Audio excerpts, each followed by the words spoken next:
भर की खबरों में सबसे पहले डालते हैं नजर आज के मुख्य समाचारों पर। किसानों ने रिलायंस मॉल को कराया बंद, गेट के बाहर किया प्रदर्शन। कृषि अध्यादेशों के विरोध में चल रहे आंदोलन के लिए दिल्ली जाने वाले किसानों के लिए बिश्नोई मंदिर के पास बनाया पॉइंट। चोरों के निशाने पर भगवान के दर, झूलेलाल मंदिर में 6 दिन में दूसरी बार हुई चोरी, सीसीटीवी कैमरे में फुटेज में नजर आया एक्शन। सिंचाई पानी चोरी का आरोप, कुछ लोगों ने एक व्यक्ति की हत्या। अब खबरें विस्तार से। कृषि कानूनों के विरोध में किसानों का आंदोलन जारी है। इस बीच किसान एकता मोर्चा के बैनर तले किसानों ने रिलायंस मॉल को बंद करवा दिया। किसान रिलायंस मॉल तथा पेट्रोल पंप के सामने पहुंचे और मॉल के गेट पर प्रदर्शन किया। आक्रोशित किसानों ने प्रधानमंत्री का पुतला फूंकर विरोध प्रकट किया। बता दें कि सरकार के प्रस्ताव से नाखुश किसान संगठनों ने इस आंदोलन को और तेज करने का ऐलान किया है। पूरे देश में धरने प्रदर्शन जारी रखने की रणनीति बनाई गई है। किसानों ने कहा कि जब तक केंद्र सरकार इन 3 कानूनों को वापस नहीं लेती तब तक आंदोलन जारी रहेगा। जिंदाबाद जिंदाबाद किसान एकता जिंदाबाद जिंदाबाद जिंदाबाद। काले कानून वापस लो, वापस लो, वापस लो। काले कानून वापस लो, वापस लो, वापस लो। हमारी रानी मुर्दाबाद मुर्दाबाद मुर्दाबाद। हमारी रानी मुर्दाबाद मुर्दाबाद मुर्दाबाद। हमारी तेरी कब्र खुदेगी, आज नहीं तो कल खुलेगी। हमारी तेरी कब्र खुदेगी, आज नहीं तो कल खुलेगी। मोदी तेरी कब्र खुदेगी, आज नहीं तो कल खुदेगी।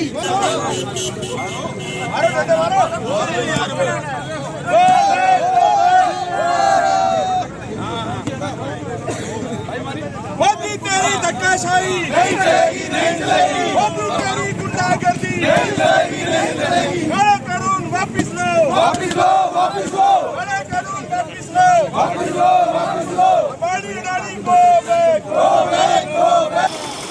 केंद्र सरकार ਦੇ ਇਹ ਜੋ 3 ਕਾਲੇ ਕਾਨੂੰਨ ਬਣੇ ਆ ਉਹਨਾਂ ਦੇ ਖਿਲਾਫ ਅੱਜ ਹਨੂਮਾਨਗੜ੍ਹ ਦੇ ਅੰਦਰ ਜਿੰਨੇ ਵੀ ਰਿਲਾਇੰਸ ਦੇ ਸ਼ੋਰੂਮ ਆ ਜਾਂ ਇਹਨਾਂ ਦੇ ਜੋ ਵੀ ਦੂਸਰੇ ਔਰ ਪੈਟਰੋਲ ਪੰਪ ਹੈ ਜਾਂ ਜਿੰਨੇ ਵੀ ਸਾਰੇ ਇਹਨਾਂ ਦੇ ਬੰਦ ਕਰਵਾ ਰਹੇ ਆ। ਅੱਜ ਅਸੀਂ ਮਾਰਟ ਵਗੈਰਾ ਬੜਾ ਭਾਰੀ ਆਕਰੋਸ਼ ਹੈ युवाओं के अंदर, किसानों के अंदर, हर एक वर्ग का साथ मिल रहा है। ये सारे को आपको भी पता है, मीडिया को भी पता है भी ये 3 जो अध्यादेश आए हैं ये किसान विरोधी है। ये सारा मोदी सरकार जो अडानी और अंबानी को सारा अपना सिस्टम देना चाहती है। और इस कोरोना काल में एक किसान ही ऐसा था जो अपने आप पर आत्मनिर्भर था। अब ये जो काले कानून ला के किसान को इसका गुलाम बनाना चाहती है, जैसे वो अंग्रेज ने गुलामी की है, अब ये रिलायंस और अडानी से अपनी गुलामी कराना चाहता है। कार्यक्रम यही है कि लगातार इनके जो मोदी जी के जो दोस्त हैं अंबानी अडानी, उनको किसान तो दिखता नहीं है। अंबानी अडानी को सब कुछ देना चाहते हैं ये, इसलिए अंबानी अडानी के जितने भी प्रोजेक्ट हैं यहाँ पे, जितने भी मॉल्स वगैरह हैं, इनको विरोध स्वरूप बंद किया जाएगा। और पब्लिक से भी ये निवेदन करेंगे कि इनका माल ना खरीदें, क्योंकि आज ये आपने देखा होगा कि जियो की पैकिंग के अंदर गेहूँ के आटा, कणक वगैरह ये बेचने की पूरी तैयारी हो रही है और देश को बेचने की पूरी तैयारी हो रही है। हनुमानगढ़ के अंदर ये भयंकर विरोध है युवाओं में। और आज जो है रिलायंस ट्रेड के सामने अंबानी और अडानी का पुतला जलाया गया। लेकिन अब एमएसपी को भी ख़त्म करना चाहते हैं और ज़मीन को हटाना चाहते हैं जो किसान के पास है, और वो अंबानी और अडानी को देकर देश को दोबारा गुलाम बनाना चाहते हैं, देश की जनता को। इसके विरोध में आज 24 तारीख से लगातार दिल्ली के तमाम बॉर्डर घेर रखे हैं और हनुमानगढ़ में भी इसके विरोध स्वरूप पूरे अंबानी और अडानी के जो उपकरण थे वो सारे बंद करा दिए गए हैं। हम ये कहना चाहते हैं जी कि ये जो किसान का आंदोलन के नाम से एक बड़ा आंदोलन सारे हिंदुस्तान में जो चल रहा है, ये किसान का आंदोलन नहीं है, ये आमजन का आंदोलन है। क्योंकि इसमें सबसे पहले पीड़ित तो आमजन होगा। किसान का नंबर तो तीसरे पे आता, लेकिन किसान को अपना ये लगता है कि उसका वजूद ख़त्म हो जाएगा, इसलिए वो सबसे फ्रंट पे आके इस आंदोलन में सबसे ज़्यादा अपनी भागीदारी निभा रहा है। और हम तो सब लोगों को यही कहना चाहते हैं, आमजन को यही कहना चाहते हैं कि इन निजी कंपनियों के आने से जो नुकसान होगा, जो प्रोडक्ट के भाव बढ़ेंगे, वो हम आम लोगों को उसको पे करना बहुत मुश्किल हो जाएगा।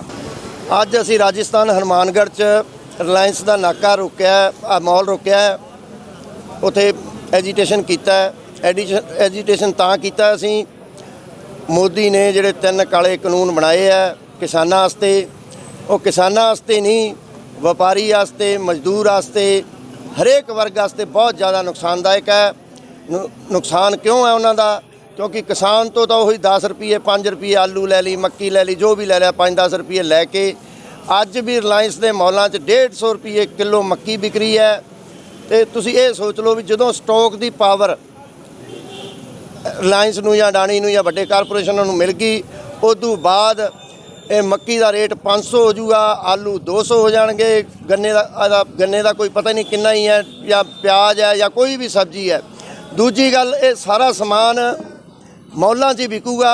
ਅੱਜ ਵੀ ਬਹੁਤ ਜ਼ਿਆਦਾ ਬਾਜ਼ਾਰ 'ਚ ਸਾਡੇ ਦੁਰਗਤੀ ਹੋ ਰਹੀ ਹੈ। ਛੋਟੇ ਜਿਹੜੇ ਵਪਾਰੀ है या दुकानदार है बहुत ज़्यादा तंग है। वो कृषि अध्यादेशों के विरोध में दिल्ली में चल रहे आंदोलन में भाग लेने के लिए अब किसानों की सुविधा को देखते हुए टाउन स्थित बिश्नोई मंदिर के पास किसान मजदूर संघर्ष समिति ने पॉइंट बनाया है। किसान मजदूर संघर्ष समिति के पदाधिकारियों ने बताया कि आसपास के गांव से आने वाले तथा धान मंडी में आने वाले किसानों को कोई परेशानी न हो, इसके लिए बिश्नोई मंदिर धर्मशाला के सामने से पॉइंट बनाया गया है ताकि धान मंडी में आने वाले किसानों को सुविधा मिल सके। साथ ही आज दिल्ली के लिए एक बस को रवाना किया। ओम प्रकाश भादु ने बताया कि दिल्ली जाने वाले किसान यहां से संपर्क कर सकते हैं। यहां से रोजाना 1-2 बस जाती है। वहीं मोदी सरकार मुर्दाबाद, हमारी मांगे पूरी करो, हमारी मांगे पूरी करो, काले कानून वापस लो, काले कानून वापस लो, इनकलाब जिंदाबाद, किसान एकता जिंदाबाद, काले कानून वापस लो, किसान एकता जिंदाबाद, मोदी सरकार मुर्दाबाद, मोदी सरकार मुर्दाबाद, हमारी मांगे पूरी करो, हमारी मांगे पूरी करो, जिंदाबाद, हमारी मांगे पूरी करो, हमारी मांगे पूरी करो, काले कानून वापस लो, काले कानून वापस लो, काले कानून वापस लो, जय जवान जय किसान। मजदूर संघर्ष समिति हनुमानगढ़ की तरफ से यहाँ पे विरोध प्रदर्शन किया जा रहा है। दिल्ली में जो किसान आंदोलन चल रहा है उसके सपोर्ट में हनुमानगढ़ जिले में किसानों में वोट कर रहे हैं और सरकार के खिलाफ भारी रोष है।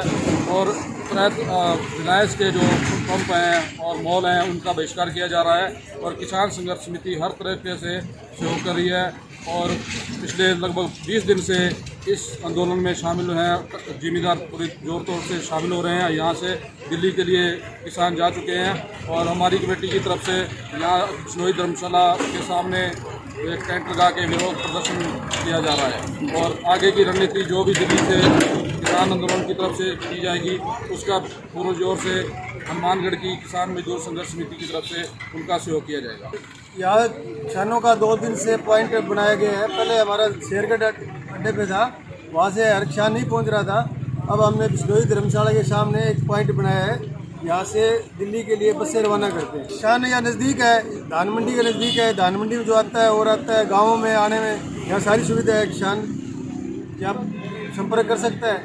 उनको अनाउंसमेंट करवाया हुआ है, सबको नंबर दिया हुआ है। वो यहाँ से संपर्क करके जिसको दिल्ली जाना है वो यहाँ से आपके फ़ोन नंबर या जब भी जाना है उन्हें लिखा देते हैं। तो वो शाम को दिल्ली 1-2 बस जाती है। किसानों ने जिले के सभी टोल नाकों पर प्रदर्शन कर टोल मुक्त करवा दिया है। उधर कुछ टोल नाकों पर विवाद की स्थिति भी बनी। मौके पर पहुंची पुलिस ने टोल नाका शुरू करवाने का प्रयास किया मगर किसान नहीं माने। इस मौके पर कोहला टोल नाके के मैनेजर ने बताया कि प्रदेश में सभी जगह टोल नाके खुले हैं लेकिन हनुमानगढ़ जिले में 2 दिन टोल प्लाजा बंद करवा दिए गए हैं। उन्होंने प्रशासन से टोल प्लाजा खुलवाने की मांग भी की। उन्होंने बताया कि टोल बंद करवाने से सरकार को कोई फर्क नहीं पड़ रहा, यह घाटा कंपनियों को हो रहा है। एक दिन में करीब 10 लाख रुपए का घाटा हो रहा है। मोदी सरकार मुर्दाबाद, किसान एकता जिंदाबाद, मोदी सरकार मुर्दाबाद, किसान एकता जिंदाबाद, मोदी सरकार मुर्दाबाद, किसान एकता जिंदाबाद, मोदी सरकार मुर्दाबाद, किसान एकता जिंदाबाद, मोदी सरकार मुर्दाबाद, किसान एकता जिंदाबाद, मोदी सरकार मुर्दाबाद, किसान एकता जिंदाबाद। कि 3 महीने जो पंजाब दे विच 3 महीनों तो धरने प्रदर्शन चल रहे हैं। किसान सरकार सुत्ती पई है, उन्होंने कोई मंग नहीं मनी गई। किसान दिल्ली दे विच 1 महीने तो धरना दे रहे हैं। असीं उन्हां दे विरोध दे विच, किसानां दे हक दे विच असीं भी ये टोल नाका बंद किया है। कल बंद किया गया, अज सारी रात बंद रहा है। अज भी असीं इत्थे बंद करी बैठे हाँ और अज पुलिस प्रशासन आया सी, वो सानू जबरदस्ती खिलाउण की कोशिश कर रहा सी। असीं कीता कहा कि जिन्ना चिर संघरे वाला या मक्कासर वाला टोल प्लाजा नहीं खुलेगा उन्ना चिर असीं नहीं खुलन देंगे, ना खोलांगे। जदों वो सानू तसल्ली होगी भी वो खुल गए तो असीं ये भी खोल देवांगे। ਔਰ ਜੇਕਰ ਸਾਡੇ ਨਾਲ ਧੱਕਾ ਕੀਤਾ ਗਿਆ ਤਾਂ ਅਸੀਂ ਇਹ ਉਗਰ ਪ੍ਰਦਰਸ਼ਨ ਕਰਾਂਗੇ ਔਰ ਹੋਰ किसान सद के कोई नुकसान भी हो सकता है। ये जो सेंटर सरकार के 3 काले कानून है जो पंजाब से लेकर आज तक पूरे भारत देश में किसानों का धरना चल रहा है, दिल्ली की जो 31 कमेटियां हैं उनके तत्वान में उन्होंने कहा है कि पूरे टूल नाके जो भारत के उनको बंद करना है और ये 84 करोड़ जनता के जो अधिकार है उसको लूटने का जो प्रयास है वो बंद किया जाए। मोदी सरकार को होश में आना चाहिए कि कल से हमने कोलावाड़ा टोल नाका जो बंद किया था, आज प्रशासनिक अधिकारी आए थे, वो दबाव और प्रेशर से इसको खुलवाना चाहते थे, वो तरह तरह की बातें करते थे कि वो खुल गया इसको खोल दो। हमने कहा कि जब पूरे टोल नाके नगराने वाला मक्कासर वाला खुलेगा तभी हम खुलेंगे। किसान साथी आ रहे हैं पूरे इलाके से, जब तक ये तीनों अध्यादेश वापस नहीं लिए जाते हम इसको नहीं चलने देंगे। जी, जो कोला पे जो इस वक्त हम टोल प्लाजा पे हैं, सभी किसान भाई ये साथी देख पाएंगे आप, तो हम जो ये प्रशासन से जो उम्मीद करते हैं वो हमें प्रशासन नहीं मिल पाता। ये टोटली जितना भी है ये अपने सरकारों के पास पे सोचते हैं। देश की अर्थव्यवस्था किसान को बोला जाता है, देश की अर्थव्यवस्था को किसान संभालता है पूरी को, लेकिन वो अर्थव्यवस्था आज सड़कों पे है, वो अर्थव्यवस्था आज सड़कों पे सो रही है। शर्म आती है ऐसे प्रशासन पे जो आज ये इनके नुमाइंदों के लिए आ गए हैं, रास्ते खुलवाने के लिए आ गए हैं। जी, टोल प्लाजा रास्ते तो खुले हैं, हमने तो टोल फ्री किया है टोटल, लेकिन इन लोगों ने नुमाइंदों के पीछे आके ये प्रशासन ये हमारे पे कार्रवाई करने के लिए सोच रहा है। लेकिन हम इनको ये बता दें कि ये देश की जो अर्थव्यवस्था है, ये किसान है, ये रीढ़ की हड्डी है। अगर ये रीढ़ की हड्डी टूटती है तो पूरा देश लुढ़क जाएगा। कल से हमारा टोल फ्री है 2 बजे से, और हम चाह रहे हैं कि हमारा टोल जल्दी से जल्द चालू हो। प्रशासन से हमारा ये निवेदन है जी। खोलने की कोशिश की, प्रशासन भी यहीं पे मौजूद था, बाकी कोई बात नहीं बनी और अभी मामला आगे चला गया जी। हमारा भी फिलहाल तो कोला टोल प्लाजा ही बंद है जी। हाँ, बाकी भी बंद है, अपने सांगरिया टोल प्लाजा है और डाबली टोल प्लाजा भी, डाबली टोल प्लाजा भी बंद है। खुले राजस्थान में तो खुले, बस ये 2-3 प्लाजा बंद है यहाँ पर जी। हमारा नुकसान हो रहा है 10 लाख रुपए रोज का नुकसान हो रहा है। ये नुकसान कंपनी झेलेगी जी, गवर्नमेंट को कोई फर्क नहीं पड़ना इससे बंद से। कृषि अध्यादेशों के विरोध में किसानों द्वारा चल रहे विरोध प्रदर्शन के तहत किसानों ने नगराना से टोल प्लाजा को टोल मुक्त करवाया, लेकिन प्रशासन की मध्यस्थता के बाद टोल शुरू करवा दिया गया। लेकिन जैसे ही किसानों को इसकी खबर मिली तो भारी संख्या में पहुंचे किसानों ने पहले सड़क पर जाम लगाया, फिर टोल मुक्त करवाया। इस दौरान भारी पुलिस जाब्ता भी तैनात रहा। इस बीच किसानों और पुलिस प्रशासन के बीच कई दौर की वार्ता भी चली, लेकिन किसान राजी नहीं हुए। तो बड़ा जोरदार जयकारा छड़ना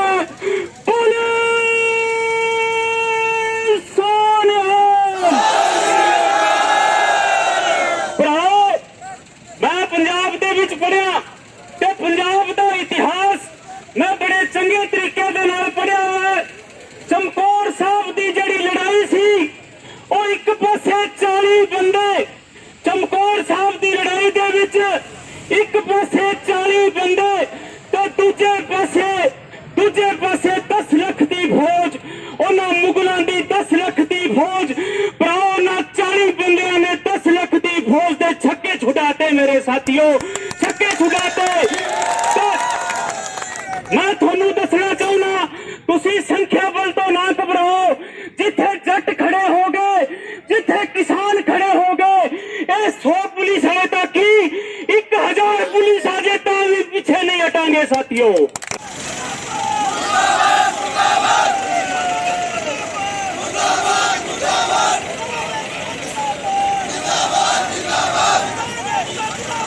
जिंदाबाद।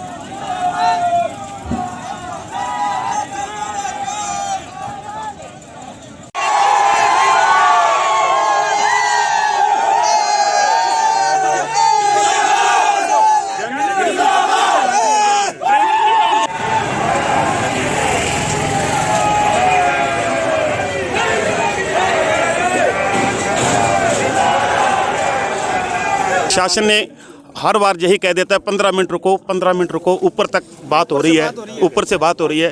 तब उनकी बात से हम संतुष्ट नहीं थे, तभी हमने रोड जाम किया। आज से फ्री करवा रखे हैं, तो यहाँ पे टोल के ये जहाँ का प्रशासन पहले सुबह किसान थोड़े कम थे, खाना वगैरह खाने चले गए, तो प्रशासन ने धक्का करके खुलवा दिया। ठीक है, तो अब आपने क्या रोज में ये रोड जाम? हाँ, अब रोज की वजह से हमने रोड जाम किया और शांति प्रिय हम कर रहे हैं। और जब तक टोल फ्री नहीं होता ऐसे बैठे रहोगे? जी हाँ, ऐसे बैठे रहेंगे। और आज शाम को अभी और किसान आ रहे हैं। मैं रणजीत जानी रतनपुरा तहसील संग्रिया से बोल रहा हूँ। आगे के लिए बीजेपी और दोनों ये कांग्रेस सरकार है, इसको हम जनता से अपील करेंगे कि ये सरकार कांग्रेस और बीजेपी को वोट नहीं देंगे। हम नई किसानों की पार्टी बनाएंगे। हम हैं बीजेपी और कांग्रेस से सदियों पुराना, हमारे पहले भी राजा महाराजा के टाइम में और अंग्रेजों के टाइम में सदियों से हमारा किसान गुलाम रहा है और आज भी गुलाम है। और ये मोदी सरकार है, ये राजा महाराजा की तरह ये कानून चला रहा है, तानाशाह का राज है। और इस हम तंग आ गए, गरीब आगे हमारे एसडीएम ये इन्होंने तो ये 3 कानून बना दिए, 3 कानून बना दिए इसने। तो कह रहा है कि एसडीएम के पास जाएगा और वो संशोधन कराएगा। तो किसान एसडीएम के पास जाएगा या अपने खेत में काम करेगा, या जैसे आज पानी की बारी है और आज फसल लेके उठ गया तो उसको मतलब फसल भी निकालनी है, तो फसल कैसे निकालेगा हैं? और कोर्ट के चक्रों में फिरेगा। पिछले कुछ दिनों से टाउन क्षेत्र में स्थित मंदिर चोरों के निशाने पर है। इसका अंदाजा इस बात से लगाया जा सकता है कि पिछले कुछ दिनों में ही 3 मंदिरों में चोरी की वारदातें हो चुकी हैं। चोरों के हौसले इतने बुलंद हैं कि एक मंदिर को 2 बार निशाना बनाया जा चुका है, लेकिन इनमें से अभी तक एक भी वारदात का खुलासा करने में पुलिस नाकाम रही है। मंदिरों में हुई चोरी की वारदातें टाउन पुलिस के लिए चुनौती बनी हुई हैं। पुलिस ने बाकायदा चोरी की वारदातों का खुलासा करने के लिए अलग से एक टीम गठित कर रखी है।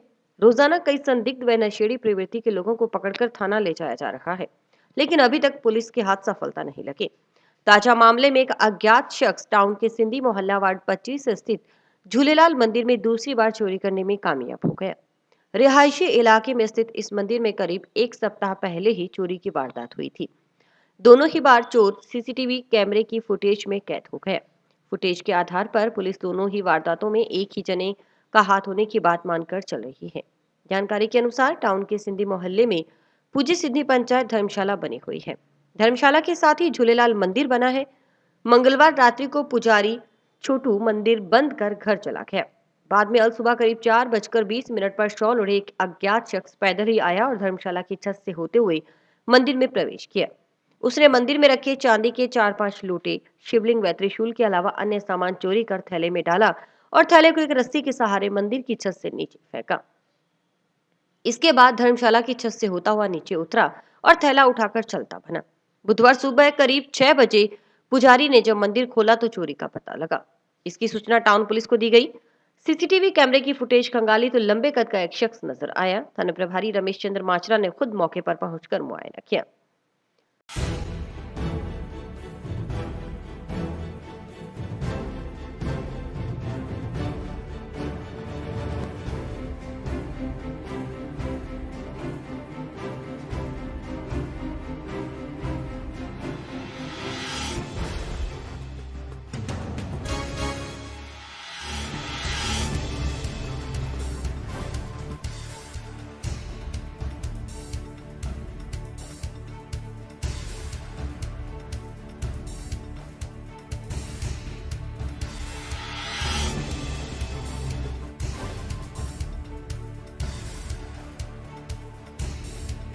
पंद्रह तारीख को जी चोर आए, इस साइड से चढ़ के और मंदिर में गए। मंदिर से उन्होंने अपना दान पत्र उठाया। दान पत्र में 10-12 हज़ार रुपये करीब थे, वो उठा के ले गए और 4-5 टूटियाँ धर्मशाला से ले गए। FI दर्ज कराई है हमने थाने में। CI साहब मौके पर आ गए। उस दिन भी आए थे, 15 तारीख को भी आए थे, 22 तारीख को दोबारा। हाँ 15 को आए थे, उसके बाद कल परसों में आए थे जी। आज फिर आए। इन्होंने 3 बार आए अपने पास। दूसरी बार चोरी में क्या ले गए? दूसरी बार चोरी में गया जी, एक तो लोटे 4-5, एक शिव जी का शिवलिंग जी, और एक त्रिशूल, और अपने कोई छोटा मोटा सामान है, जैसे पूजा जोत जलती है ना, उसका ढक्कन वगैरह। बाकी 2 जी छोटा छोटा थाली है। उधर 1 सप्ताह के अंदर मंदिर में दूसरी बार चोरी होने की घटना से सिंधी समाज के लोगों में रोष नजर आया। पूज्य सिंधी पंचायत के अध्यक्ष रतनलाल वाधवानी, कृष्णलाल लालवानी, खजानचंद आदि का कहना था कि टाउन क्षेत्र में चोरियों की वारदातों में इजाफा हुआ है। अब चोर बेखौफ मंदिरों को निशाना बना रहे हैं, लेकिन पुलिस अभी तक मंदिरों में हुई किसी भी चोरी की वारदात का खुलासा नहीं कर पाई। उनका कहना था कि तुलसी विहार कॉलोनी स्थित खाटू श्याम मंदिर, इच्छापुर हनुमान मंदिर में भी चोरी हो चुकी है। चोरों में पुलिस का खौफ नहीं।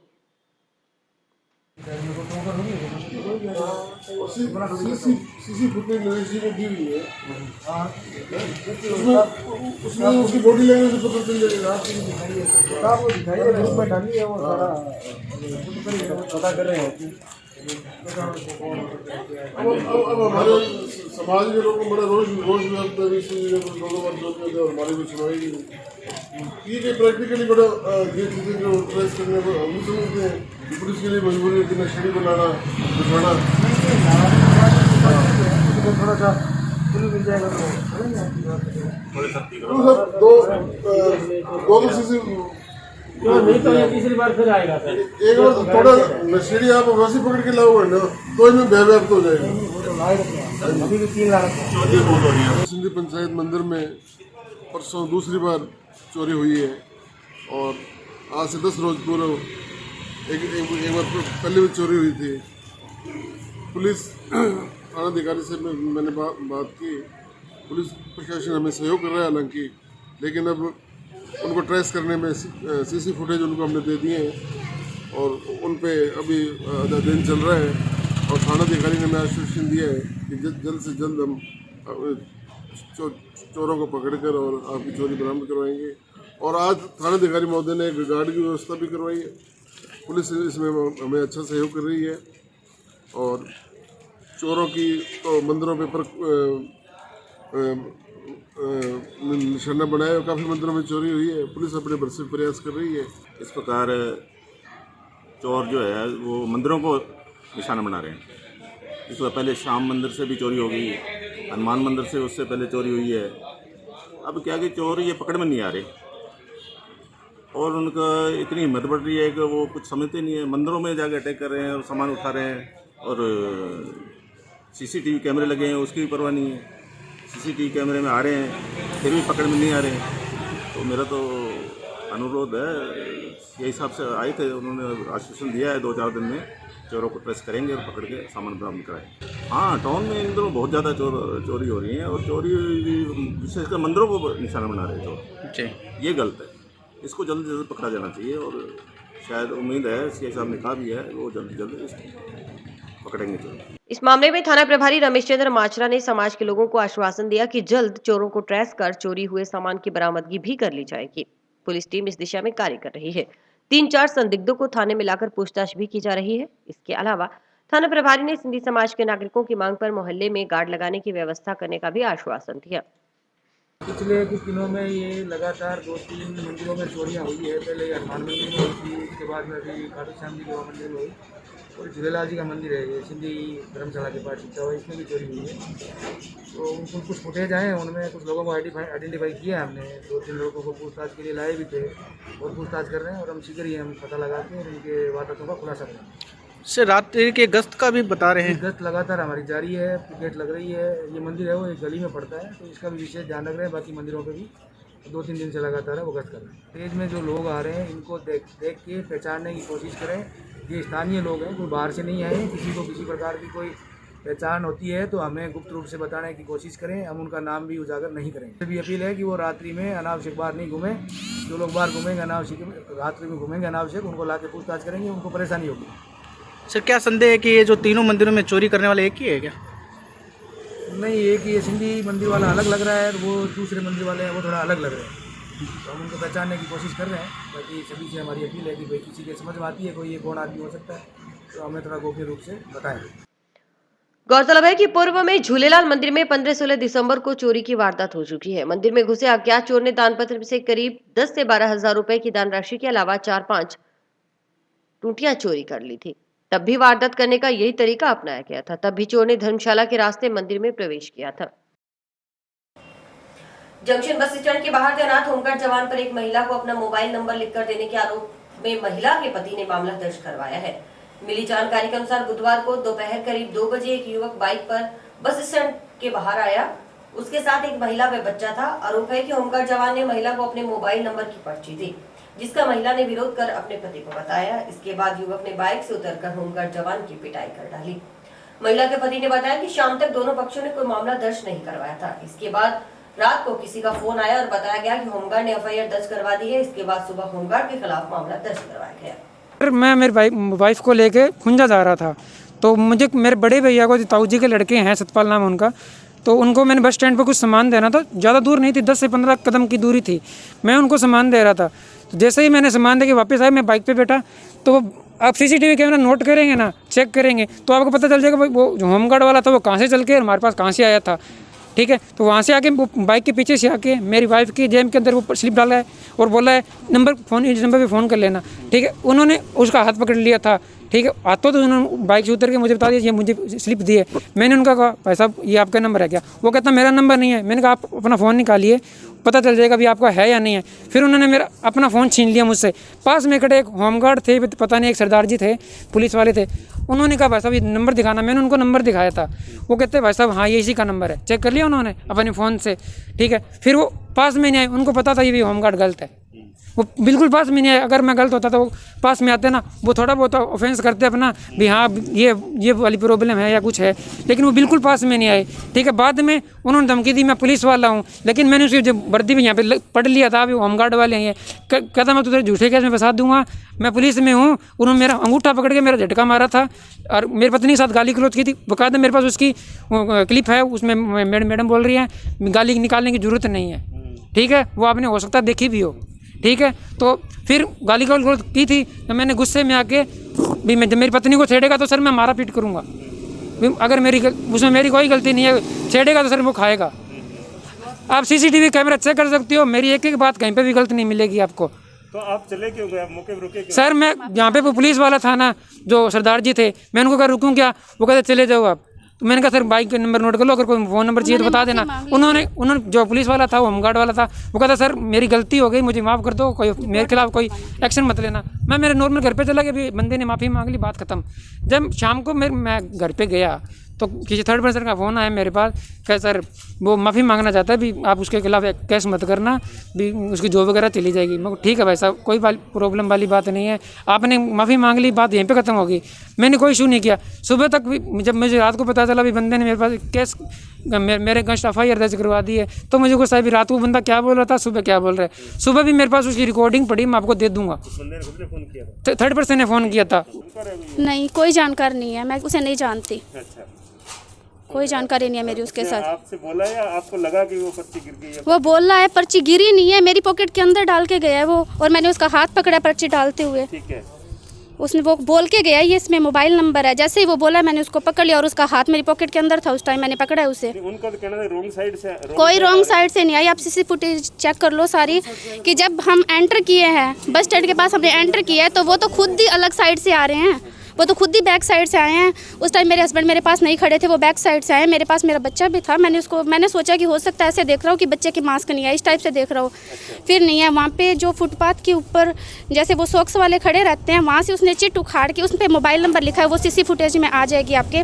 और जैसे हम बाइक पे बैठे हैं, हाँ कोई काम था हमारा, 2 मिनट सामान दे रहा था, कोई सामान देना था हमें, तो उसके लिए रुके थे, 2 ही मिनट के लिए रुके थे। और जैसे ही सामान दे के हम वापस चढ़े तो उसने वो पॉकेट के अंदर डाली, और डालते टाइम मैंने उसको पकड़ लिया, और फिर वो गंदी गंदी गालियाँ निकालने लग गया सामने से। जिले में गत रात्रि सिंचाई पानी चोरी का आरोप लगाते हुए कुछ लोगों ने एक व्यक्ति की निर्मम हत्या कर दी। घटना जिले के भैरानी थाना क्षेत्र की जोगीवाला गाँव की रोही की है। इतने करीबन 1:30-2 बजे पानी की बारी पर गया, मेरे भाई ने गाड़ी के तले दे के मार दियो। टोपी का बहन वाला है, एक पाला राम वकील, वो 2 छोरा है, एक वंशा का और है, तीसरे को मैं नाम बोल रहा हूँ। कालू के 2 लड़के नहर के पानी को लेकर झगड़ा हुआ, उसके अंदर एक तो सुरेंद्र नाम है, एक नरेंद्र है। उन्होंने उसकी टक्कर मारी, उसके के नाम बंसी सुनो हरी सिंह टक्कर मार के चले गए। फिर इसको लेके भादरा फिर इशारा रेफर कर दिया, तो वहाँ उसके अंदर बंसी सुनो हरी सिंह मृत्यु हुई। उन्होंने एप्लीकेशन दे दिया, इसको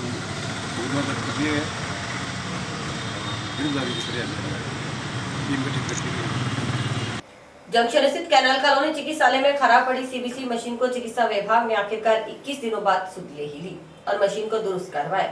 जंक्शन सेक्टर नंबर 6 निवासी सामाजिक कार्यकर्ता सुशील बहल ने 3 दिसंबर को इस संबंध में कलेक्टर जाकिर हुसैन को ज्ञापन सौंपकर अवगत करवाया था। हनुमानगढ़ जंक्शन स्थित राजकीय कैनाल चिकित्सालय में सीबीसी मशीन पिछले 2 महीनों से खराब पड़ी थी। मेरे द्वारा माननीय जिला कलेक्टर महोदय को 3 दिसंबर 2020 को एक ज्ञापन देकर अविलंब सीबीसी मशीन को दुरुस्त कराने की मांग की थी। साथ ही साथ मैंने स्थानीय विधायक चौधरी विनोद कुमार जी को भी इस समस्या से अवगत करवाया था कि रोगियों को रक्त की जांच के लिए इधर उधर भटकना पड़ रहा है।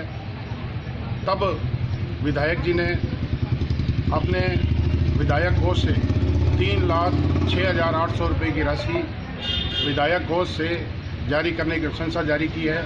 मैं माननीय विधायक चौधरी विनोद कुमार जी का बहुत बहुत आभारी रहूँगा। साथ ही माननीय जिला कलेक्टर महोदय का भी आभारी रहूँगा, जिन्होंने रोगियों की और जनता की पीड़ा को समझते हुए यह कदम उठाया है। यह बहुत ही सराहनीय प्रयास है। टाउन के वार्ड 33 में रात को किसी अज्ञात व्यक्ति ने गोदे को बुरी तरह से पीटा, जिससे गोदा खून से लथपथ हो गया। घटना को लेकर वार्ड वासियों में रोष है। उन्होंने गोदे के साथ मारपीट करने वाले व्यक्ति के खिलाफ कार्रवाई की मांग की है। वार्ड की महिला ने बताया कि रात को किसी अज्ञात व्यक्ति ने गोदे के साथ मारपीट की। सुबह देखा तो गोदा खून से लथपथ अवस्था में पड़ा दिखाई दिया। इसके बाद गोदे का प्राथमिक उपचार करवाया गया। उन्होंने बताया कि वार्ड में इस तरह की घटना पहले भी हो चुकी है। वार्ड वासियों ने मौके पर पार्षद को बुलाकर घटना से अवगत करवाया। मौके पर पहुंचे पार्षद प्रमोद सोनी ने बताया कि गोदे की ईंटों से मारपीट की हुई लग रही है, वहीं टांगों पर भी काफी चोटें आई हैं। उन्होंने बताया कि इस संबंध में टाउन थाना की सीआई को अवगत करवाकर कार्रवाई की मांग की गई है। अज्ञात व्यक्ति ने जानवर के साथ बुरी तरह मारपीट की है। उसके सींग भी तोड़ रखा है, उसके पैरों में भी खून आ रहा है। गोदा इधर यहीं खड़ा है, इधर पास में। सवेरे उठे ना तो यहाँ पे पड़ोसी इकट्ठे हो रहे थे। जब जाके देखा तो वो गोदा खूनो खून हो रहा था। सभी ने बोला भी इसको दवाई पानी दिलाओ, खड़ा करो। तो उसके गोदे की बुरी हालत हो रही है, उसकी दवाई पानी दे के खड़ा कराई। रात के अंधेरे में इसको मारा, किसी ने मारा है किसी ने नहीं मारा, हमने नहीं देखा। तो गऊ हत्या हमारे से नहीं देखी जाती। हिंदू धर्म है, हिंदू धर्म हमारा फर्ज पूरा कर रहे हैं। ठीक है, इनको दवाई पानी भी दिलाओ, ये सुनने ढांडे, इनको गौशाला में डालो। मारने का फर्ज नहीं है, कोई सहायता कर सकता है इसकी करो सहायता। ठीक है, बुरी हालत है। पार्षद को बुला लिया हमने, जो भी आगे कार्रवाई करेगी पार्षद करेगी, हम कुछ नहीं कह सकते। पहले भी घटना हुई, आज 5-6 महीने हो गए इस मोहल्ले में हमारे को मकान डाले हुए। रोज देखते हम पशुओं को रात के अंधेरे में मारते हैं। कई बार ताती सबल करके लगा देते हैं, कई बार उनको कुआड़ी से बांट देते हैं। 2-3 दिन रहते कीड़े बढ़ जाते, फिर पशु मर जाता है। इसमें आप कार्रवाई करो भी। इसके पार्षद को बोल दिया, पार्षद जो कार्रवाई करना चाहता है कार्रवाई करवाए पार्षद। आज सुबह मेरे को सूचना मिली, मेरे वार्ड में वार्डवासियों ने सूचना की वार्ड के अंदर आज एक जानवर के साथ बुरी तरह मारपीट हुई है। तो मैंने अभी आके मौके पे देखा तो जानवर के साथ ईंटों से मारपीट हुई। एक उसका सींग तोड़ रखा था, उसके पीछे टांगों पे काफ़ी चोटें आई है, खूनम खून हो रखा था। तो इस तरीके की पहले भी 4-5 बार इस तरीके की वारदात हो चुकी है वार्ड में। तो आज फिर मैंने सीआई साहब माचरा जी को निवेदन किया भी, जो भी इस तरीके का मान लो अत्याचार कर रहा है तो उस पर सख्त से सख्त कार्रवाई होनी चाहिए। और गऊ है तो अपने इसको माता मानते हैं, नंदी है तो अपने भगवान मानते हैं इनको, और आज अपनी ही आंखों के सामने इन पर इतना अत्याचार हो रहा है। तो मैं इस चीज़ के खिलाफ हूँ जी। अभी मैं अज्ञात ही बोलना चाहूँगा, पूरा अभी कंफर्म नहीं हुआ है। जिसने भी किया है बहुत बुरा किया है, उसके ऊपर सख्त से सख्त कार्रवाई होनी चाहिए और आगे से भी कोई ऐसा बर्ताव नहीं करे। All India consumer welfare council जिला हनुमानगढ़ की ओर से उपभोक्ता दिवस KG public senior secondary school में मनाया गया। इस मौके पर एसआरएस शिक्षण संस्था संघ के जिला अध्यक्ष सुरेश चंद्र शर्मा ने कार्यक्रम की अध्यक्षता की। मुख्य अतिथि डाइट उपाचार्य महेंद्र शर्मा थे। विशिष्ट अतिथि सेवानिवृत्त व्याख्याता ज्योतिराम स्वामी थे। वक्ताओं ने बताया कि सामान खरीदते समय बिल अवश्य लेना चाहिए, जिससे कि उपभोक्ता शोषण से बच सके। ज्योतिराम स्वामी ने काउंसिल के कार्यकलापों की सराहना की। वक्ता विक्रम प्रधान ने काउंसिल के कार्यक्षेत्र के बारे में अवगत करवाते हुए कहा कि बच्चा जन्म लेने के साथ ही उपभोक्ता बन जाता है और अंत समय तक उपभोक्ता रहता है। उसको जागरूक होना अति आवश्यक है। निजी शिक्षण संस्था संघ के जिलाध्यक्ष सुरेश शर्मा ने उपभोक्ता संरक्षण विधेयक 2019 के बारे में जानकारी दी। इस मौके पर all India consumer welfare council के जिलाध्यक्ष अशोक कुमार सुथार ने गांव-गांव ढाणी-ढाणी में प्रचार प्रसार हेतु उपभोक्ताओं को जागरूक करने के लिए टीम गठित कर प्रचार प्रसार किया जाएगा। चीज खरीदने वाला और सेवा लेने वाला सारा ही उपभोक्ता की श्रेणी में आता है। मैं मेरा अपना उदाहरण देता हूँ। मेरा पीएफ का कोई पैसा आज से 25 साल पहले 10,000 रुपये कोई संस्था में थे।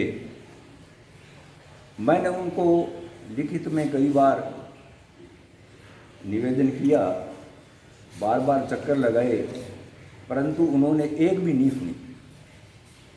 अंत में मैंने उपभोक्ता मंच में ये मामला दिया। 2-4 पैसे के बाद वो संस्था वाले खुद आकर के और रुपयों का सेटलमेंट उपभोक्ता मंच पर ही आकर के उन्होंने कर दिया। आज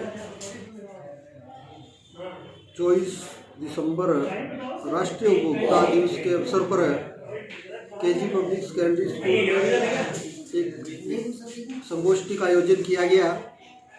इसमें विभिन्न विद्यालयों के प्रिंसिपल व्यवस्थापक महोदय पधारे और अपने विचार रखे। सभी से निवेदन करता हूं कि जब भी आप कोई भी वस्तु खरीदें, आप बिल अवश्य लें। बिल से आपकी वस्तु के अंदर कोई भी डिफॉल्टर आता है, फॉल्टर आता है, तो आप निश्चित रूप से अपनी समस्याओं का निराकरण राज्य सरकार, केंद्र सरकार के द्वारा निर्धारित आयोग बने हुए हैं, उनके आप अपनी बात रख सकते हैं प्लेटफॉर्म पे। इसी के साथ साथ हमारा ग्राहक अखिल भारतीय ग्राहक कल्याण परिषद का फोरम है, जिसका मैं जिलाध्यक्ष हूँ, और आप हमारी कार्यकारिणी को भी अपनी ग्रीवेंसेस शिकायतें भेज सकते हैं। हम निश्चित रूप से पूरी कोशिश करेंगे कि आपको न्याय दिला सकें, उपभोक्ताओं का शोषण किसी तरह से नहीं हो। इसके लिए हमारी काउंसिल प्रतिबद्ध है। शीघ्र ही हम गांव-गांव, ढाणी-ढाणी के अंदर हमारे जो वॉलेंटियर्स हैं और हमारी जो कार्यकारिणी है वो पहुंचेगी और उपभोक्ताओं को न्याय दिलाने का कार्य करेगी। और सीसा समाचार समाप्त हुए। रोजाना देखते रहिए समाचार। नमस्कार।